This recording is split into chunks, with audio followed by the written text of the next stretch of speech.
అన్నిటికన్నా ముఖ్యంగా తెలంగాణ రాకముందు చాలా మంది మా గిరిజన సోదరులు అడిగేవారు, మా తాండాలు మా గ్రామ పంచాయతీలు చెయ్యండి అని. ఆ కోరికను కేసీఆర్ గారు అధికారంలోకి రాగానే దాదాపుగా 3000 పైచిలకు తాండాలని గ్రామ పంచాయతీలు చేసి వాళ్ళ గ్రామాలలో వాళ్ళ పాలన ఉండేటట్టు చేసిన గొప్ప నాయకుడు ఈరోజు కేసీఆర్ గారు మరొకసారి ఈరోజు గిరిజన సోదరులకు పెద్దపీట వేస్తూ ముందుకెళ్లిన కేసీఆర్ గారిని మరొకసారి గుర్తు చేసుకుంటూ తప్పకుండా టెంపుల్స్ లో పూజారులను నియమించే దానికి ప్రభుత్వానికి ఖచ్చితంగా ఉత్తరం రాయడం జరుగుతుంది. అవకాశం ఉంటే అసెంబ్లీలో ప్రస్తావిస్తాం. Thank you.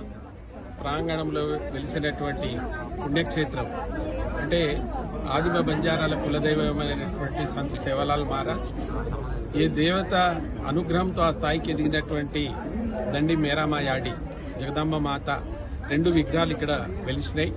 ఇక్కడ ఉండేటువంటి బంజారా నాయకులైతే కష్టపడ్డటువంటి వాళ్ళు, మేము ఏం కష్టపడ్డా మాకు ఒక ఆధారం ఉండాలి. ఆ ఆధారం ఇక్కడ ఉండేటువంటి ప్రాంత ఎమ్మెల్యే గారు మొదటి నుంచి బంజారాలంటే ఇష్టపడేటువంటి సబితా ఇంద్రారెడ్డి గారికి నేను జాతి పక్షాన, యావత్ భారతదేశంలో ఉన్న బంజారా జాతి పక్షాన నేను హృదయపూర్వకంగా వారికి ధన్యవాదాలు తెలియజేస్తూ, మిమ్మల్ని సేవలాల్ మహారాజ్ దండమేరామయాడి చూపులు ఉంటాయని మేమందరం కోరుకుంటున్నాం. మేడం చాలా గొప్ప పని చేశారు.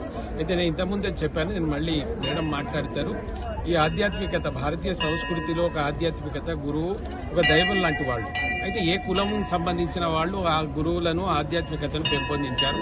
అందులో భాషకు లిపి లేకున్నా ఆ రోజు నుంచి ఈ రోజు వరకు అంటే 1000 సంవత్సరాలుగా మౌఖికంగా మేము మా సంస్కృతిని కొనసాగిస్తున్నాం మేడం. మరి ఇటువంటి దేవాలయాలు పుణ్యక్షేత్రాలు వస్తున్నాయి, కానీ దాంట్లో మళ్లీ ధూపదీప నైవేద్యాల ప్రాబ్లం ఉన్నది. మీరు అన్నప్పుడు టీఆర్ఎస్ మీరు మేమంతా పోరాడినాం, మీరు సాధించింది అది. కానీ ఇప్పుడు అవి మర్చిపోయారు, ఎక్కడా లేదు. ఇవాళ ఈ గుడిని మళ్ళీ ఇట్లా ఇడిచి పెడితే దాని పరిస్థితి ఏదో మీరు ఆలోచించారు కనుకనే మిమ్మల్ని కోరుకున్నా. నేను తప్పనిసరిగా ధూపదీప నైవేద్యాల కింద మా కమ్యూనిటీలో కూడా చాలా మంది సంత సాధువులు ఉన్నారు మేడం.